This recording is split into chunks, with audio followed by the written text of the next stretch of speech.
당진시 합덕읍의 한 마을 상수도에서 흙탕물이 1년 넘게 나오고 있다는 민원이 제기됐습니다. 일부 주민들은 두드러기 등 피부병을 호소하고 있습니다. 지난해 당진에서 여자친구에 이어 여자친구의 언니까지 살해한 혐의로 기소된 30대 남성이 1심 재판에서 무기징역을 선고받았습니다. 유족들은 형량이 낮다며 항소하겠다고 밝혔습니다. 코로나19 상황에도 불구하고 지난해 충남에 공장을 세우고 가동을 시작한 업체가 5년 만에 가장 많았던 것으로 나타났습니다. 이전 기업에 대한 인센티브가 효과를 본 것으로 분석됐습니다. 국가문화재로 지정된 안흥진성을 태안군에 반환해야 한다는 목소리가 커지고 있습니다. 절반 가까이가 군사보호구역에 속해 관리가 어렵다는 건데 지역사회는 범군민 반환운동에 돌입했습니다.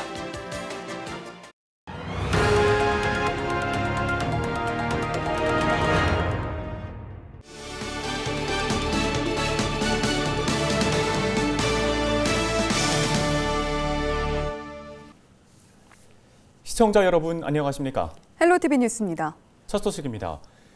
시간이 조금 흐르긴 했습니다만 재작년 우라늄 수돗물 사태가 있었죠. 이혜은 아나운서 기억하시나요? 네, 기억하고 있습니다.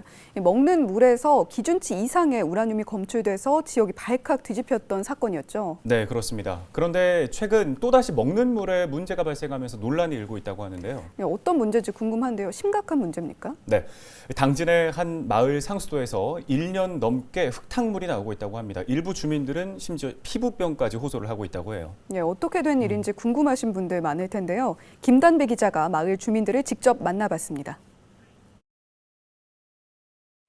싱크대 수도꼭지에 새 필터를 끼우고 물을 틀어놓은 지 1시간 30분. 하얗던 필터가 진한 갈색으로 변했습니다. 지난해 11월 이종남 씨가 집에서 직접 촬영한 영상입니다. 붉은기가 감도는 수돗물을 직접 본 것도 비일비재하다는 이 씨.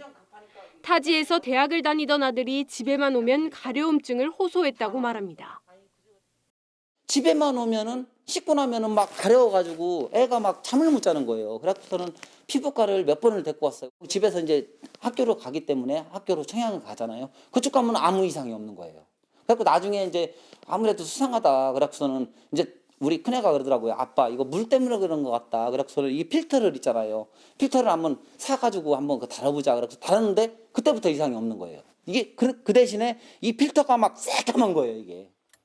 합덕읍 표경리 80여 가구는 마을 상수도를 사용하고 있습니다. 이 씨처럼 필터를 달아 사용하는 사람도 있지만 주민 대부분이 나이가 많은 어르신이다 보니 식수로 사용하는 경우도 적지 않습니다. 주민들은 언제부터 얼마나 흙탕물을 마셨는지 몸에 해로운 건 아닌지 걱정이 태산입니다. 마을 상수도 사업자에게 1년이 넘게 개선을 요구했지만 재정적으로 어려워 힘들다는 대답만 돌아왔습니다. 그런 물을 먹으면 아무래도 몸이 안 좋을 거 아니에요. 그리고 같은 돈 주고 살려면 좋은 물 먹고 깨끗하게 살고 싶지 누가 돈 내면서 그렇게 살고 싶겠어요. 같은 당진 시잖아요. 그러면 시에서도 그런 정보가 들어가면은 나오셔서 일단은 관리를 하셔야죠. 주민들이 원하는 건 지방 상수도 전환과 피해 보상. 마을 상수도가 들어올 때 낸 가입금을 돌려받아 지방 상수도 교체 비용으로 사용하겠다는 입장입니다. 마을 상수도 관계자는 서해선 복선전철 공사 과정에서 상수관로에 문제가 생긴 것 같다며 책임을 인정했습니다. 하지만 피해 보상은 어렵다는 입장입니다. 제가 맡아볼 때는 이 여러 상수가 부실했어요. 그래서 돈이 없었어요. 돈이. 가입금 다 없어졌어요. 자정이 바닥돼서 제가 3개월 동안 보호수를 무보수로 일을 했어요.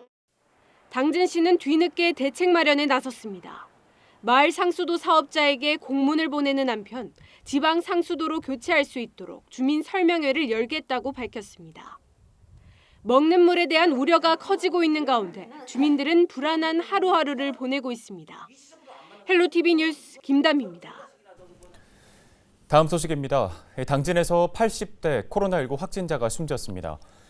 사망자는 당진 145번 확진자로 지난달 26일 코로나19 확진 판정을 받은 뒤 천안의료원에서 치료를 받다가 20일 숨졌습니다. 장례식은 먼저 화장 후에 치러지며 장례 비용으로 1,300만 원이 지원됩니다.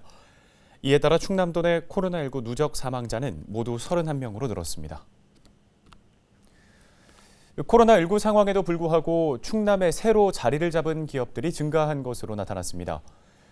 지난해 충남도 내 공장을 세우고 가동을 시작한 업체는 모두 752개로 집계됐습니다. 전년보다 3개 늘어난 규모로 2015년 770개 이후 가장 많습니다. 이들 기업의 고용 인원은 모두 13,000여 명이며 투자 금액은 3조 2천억 원이 넘습니다. 지역별로 보면 천안이 275개로 가장 많고 아산, 당진, 금산, 예산이 뒤를 이었습니다. 업종별로는 조립금속기계가 가장 많고 이어서 전기전자통신, 식품, 석유화학, 비금속 순입니다. 충남도는 이전 기업에 대한 인센티브 확대가 적극적인 투자를 이끌어낸 것으로 보고 있는데요. 도는 기업이 공장과 본사를 이전할 경우 설비 투자 금액의 10%를 지원하고 직원들에게는 개인당 150만 원, 세대당 1,000만 원을 지급하고 있습니다.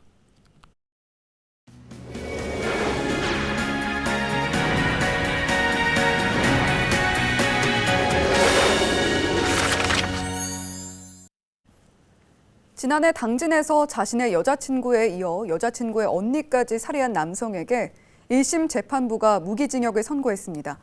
검찰은 법정 최고형인 사형을 구형했었는데요. 취재기자 전화 연결합니다. 정선영 기자, 재판 결과 정리해 주시죠. 네, 대전지법 서산지원 형사 1부는 강도 살인 등의 혐의로 기소된 30대 김모 씨에게 무기징역을 선고했습니다. 김 씨는 지난해 6월 당진의 한 아파트에서 여자친구를 목 졸라 숨지게 한 뒤 같은 아파트에 사는 여자친구의 언니 집에 침입해 언니도 살해한 혐의로 재판에 넘겨졌습니다.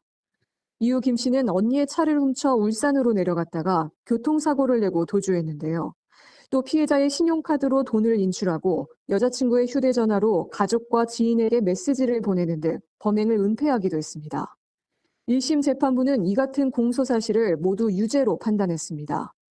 재판부는 피고인이 납득하기 어려운 이유로 피해자들을 살해하면서 피해자 부모는 동시에 2딸을 잃게 됐다고 판시했습니다. 또 피해자에게 훔친 명품 가방을 전에 사귀던 사람에게 선물하는 등 죄질이 나쁘다고 덧붙였는데요. 이어 피고인을 사회와 영원히 격리해 재범을 방지하고 속죄하도록 하는 게 타당하다며 무기징역을 선고했습니다. 앞서 검찰이 구형한 사형보다 낮은 형량이 선고된 건데요. 피해자 유족의 입장은 좀 어떻습니까? 네, 법정에서 방청을 하던 유족은 선고 직후 절규했습니다. 무기징역은 받아들일 수 없다며 재판부에 강하게 항의했는데요. 피해자 아버지는 우리 가족을 짓밟은 사람을 세금으로 살게 하는 것이라며 어린 손녀들이 커가는 중인데 김 씨도 멀쩡히 살게 됐다고 말했습니다. 구속된 김 씨는 반성문을 18차례 제출하며 재판부에 선처를 요청했는데요. 범행 동기로는 여자친구와 다투다 살인을 저질렀고 도주 자금을 마련하기 위해 언니 집으로 갔다고 진술했습니다. 피해자 유족은 항소하겠다고 밝혔는데요. 앞서 김 씨를 강력하게 처벌해달라며 청와대 국민청원에 억울함을 호소했고 현재 25만 명이 넘게 동의한 상태입니다. 예, 알겠습니다. 여기까지 듣겠습니다. 지금까지 보도국 정선영 기자였습니다. 다음 소식입니다. 태안 안흥진성은 조선시대 수군이 적을 방어하기 위해 해안가에 쌓은 산성인데요. 지난해 말 문화재적 가치를 인정받아 국가문화재로 지정됐습니다. 그런데 정작 절반 가까이가 군사보호구역에 속해 접근조차 할 수 없는 상황인데요. 체계적인 보존을 위해 태안군에 반환해야 한다는 목소리가 커지고 있습니다. 한범호 기자가 보도합니다. 조선시대 수군 방어용 중 보존 상태가 가장 뛰어난 안흥진성. 이런 문화재적 가치를 인정받아 2달 전 국가사적으로 지정됐습니다. 철저한 관리와 정비가 더욱 필요한 상황. 문제는 동문을 포함한 성벽 777m가 군사보호구역에 속해 있다는 겁니다. 안흥성 전체 성벽의 절반에 가까운 44%는 현재 국방과학연구소 안에 위치하고 있습니다. 해당 구역은 출입이 엄격히 통제되는 곳. 군청 담당자와 문화재 전문가조차 1년에 겨우 한두 번 정도 들어갈 수 있습니다. 성벽 상당 부분이 사실상 방치되고 있는 겁니다. 실제로 지난해 현장 점검 결과 곳곳에서 균열과 훼손이 발견됐습니다.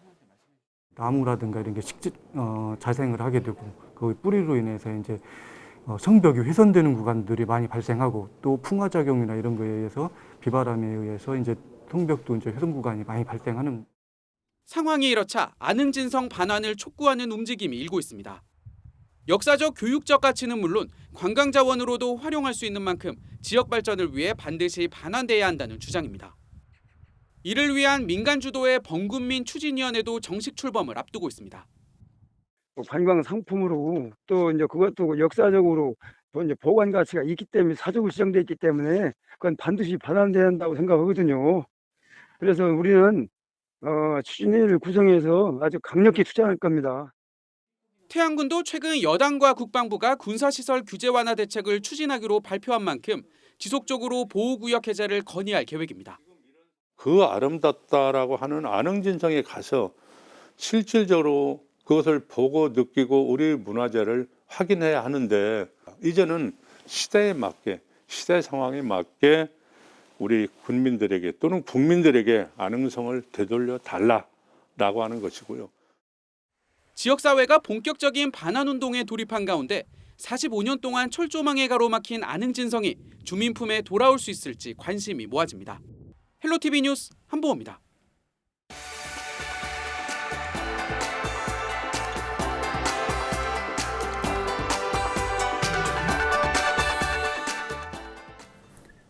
지역 소식 이어갑니다. 충청남도가 농촌 일손 부족 문제를 해결하기 위해 맞춤형 농작업 지원단을 확대 운영합니다. 농작업 지원단은 소규모 고령 농가에 농기계 작업을 지원하고 작업료 일부를 지급하는 등 맞춤형 농작업을 지원하는데요. 도는 2018년 시군 5곳을 시작으로 올해 82곳으로 서비스 지역을 넓힌 뒤 내년에는 충남 전 지역으로 확대할 예정입니다. 일손이 부족한 농가는 시군 농업 관련 부서나 해당 지역 농협에 신청하시기 바랍니다. 충남도 의회가 21일부터 다음 달 4일까지 올해 첫 임시회를 시작합니다. 이번 임시회에서는 조례안 등 26개 안건을 심의하고 충남도와 도교육청, 산하기관의 올해 주요 업무 계획을 점검합니다. 산하기관 임용 후보자에 대한 인사청문회 특별위원회도 꾸립니다. 충남교통연수원장과 충남개발공사 사장 후보자 인사청문 특위를 각각 구성해 청문회 일정을 확정할 예정입니다. 임시회 첫날인 21일에는 의원 8명이 충남도의 신설부서인 데이터정책관의 역할, 이주노동자 주거 실태 등 다양한 주제로 5분 발언에 나섭니다. 김명선 의장은 지방자치 부활 30주년을 맞은 올해 도민의 뜻을 올바르게 대변하고 건실한 의회로서의 역할을 충실히 수행해 나가겠다고 밝혔습니다. 다음 소식입니다. 행정안전부와 국민권익위원회가 행정기관의 민원 서비스 수준을 평가한 결과를 발표했습니다. 충남에선 예산군과 청양군이 최우수인 가등급을 받았습니다.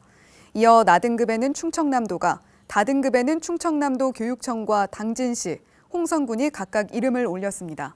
서산시는 라등급을, 태안군은 최하위인 마등급을 각각 받았습니다. 이번 평가는 전국 304개 기관을 대상으로 2019년 10월부터 지난해 8월까지 민원제도 운영과 국민신문고 민원 처리, 만족도 등 18개 지표에 따라 측정됐습니다. 행안부는 우수기관에 재정 인센티브를 지급하고 미흡한 기관의 경우 후속 관리를 강화해 민원 서비스 수준을 향상시킬 방침입니다. 20일 새벽 12시 반쯤 보령시 주산면에 있는 한 종이상자 제조 공장에서 불이 났습니다. 신고를 받고 출동한 소방대원은 공장 옥상으로 대피한 직원 2명을 무사히 구조했습니다. 충남 소방본부는 당시 공장 전체로 불길이 번지고 있었으며 사다리로 옥상에 진입하고 추락사고에 대비해 안전매트를 설치했다고 설명했습니다. 다른 외국인 근로자 1명은 화재 현장에서 벗어나 인명피해는 없는 것으로 파악됐습니다. 불은 공장 내부와 기계 등을 태우고 1시간 20여 분 만에 꺼졌습니다. 경찰과 소방당국은 정확한 화재 원인과 피해 규모를 조사 중입니다. 홍성 지역의 화재 발생 건수가 감소한 것으로 나타났습니다. 홍성 소방서는 지난해 홍성에서 화재 107건이 발생해 전년보다 25% 감소했다고 밝혔습니다. 같은 기간 인명피해는 1건으로 전년도 6명과 비교해 크게 줄었습니다. 화재 원인을 살펴보면 부주의가 43%로 가장 많았습니다. 청양군 농업기술센터가 고품질 청양고추 생산을 위해 제때 파종에 나설 것을 당부했습니다. 농업기술센터는 올해 고추 파종은 오는 25일부터 다음 달 10일까지가 적당하다며 초기 관리를 강조했습니다.